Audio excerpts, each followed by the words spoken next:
एक पादरी को एक अमीर जोड़े ने अपने घर पर रात्रि भोज के लिए आमंत्रित किया। वो दोनों चर्च के वफादार सदस्य थे। रात्रि भोज बेहद शानदार था। पादरी ने घर को आशीर्वाद दिया और फिर वहां से चले गए। लेकिन जैसे ही पादरी रवाना हुए, पत्नी ने एक अजीब बात नोट की। चांदी का एक चम्मच गायब था। वह नाराज हो गई और अपने पति को बताया। धीरे धीरे उनके मन में शक घर करने लगा। क्या पादरी ने हमारा चम्मच चुरा लिया? वे इस ख्याल को अनदेखा करने की कोशिश करते रहे, लेकिन यह बात उनके मन से नहीं निकली। जिस इंसान पर उन्होंने भरोसा किया था, अब उसी की ईमानदारी पर शक हो रहा था। दिन हफ्तों में बदल गए और वे इस मुद्दे पर बार बार बात करते रहे।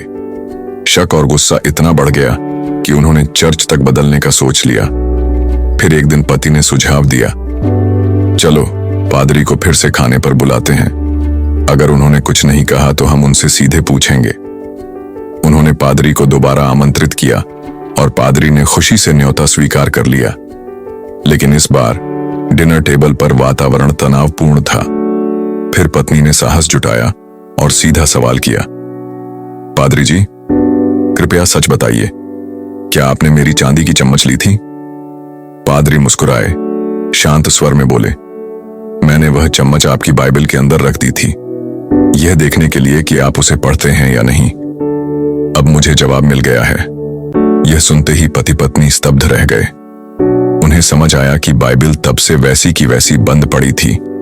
कई हफ्तों से उन्होंने उसे छुआ तक नहीं था।